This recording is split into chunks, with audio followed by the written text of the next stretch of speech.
Scelta tecnica di giudice con Maniero, Tamiozzo e La Polla. Dall'altra parte intanto prima azione dell'Italia con Maniero, quindi La Polla ancora per la compagna di squadra e c'è la numero 9 della formazione francese, Labad. Ancora La Polla per Tamiozzo, altro tiro dell'Italia, ancora Tamiozzo e gol, una smesciata di Ele Tamiozzo al 2-0.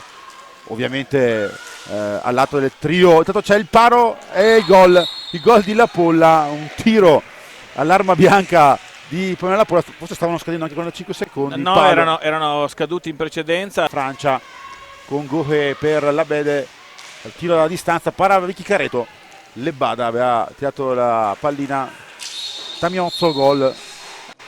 No.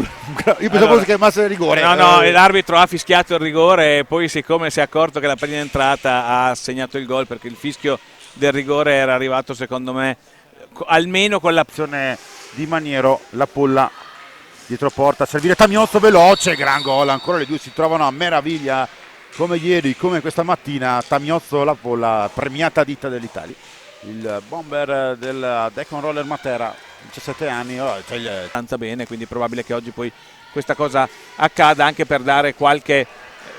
Il capitano della selezione francese, tiro alla distanza, recupera ancora la pallina d'Italia con Tamiozzo, velo di La Polla, arriva personali di Elena Tamiozzo, ma è abbastanza difficile. Questo è meglio per le azzurre. Taccardi, questo è blu.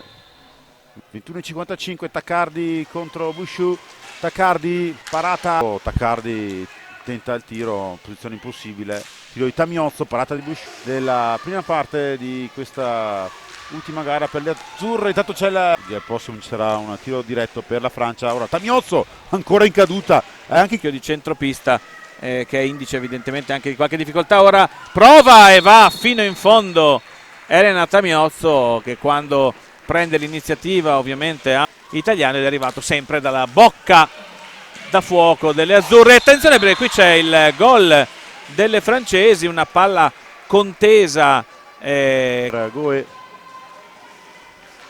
Ora il palo di Goe, il fatto dove arrivano in quella meravigliosa valle. Intanto Rossetti,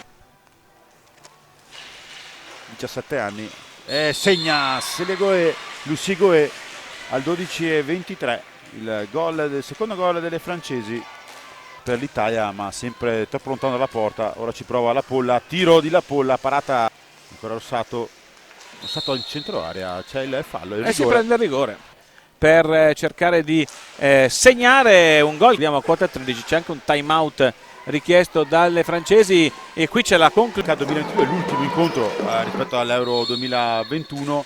C'è il gol intanto di Pamela La Polla, in leggerezza assolutamente leggerezza della difesa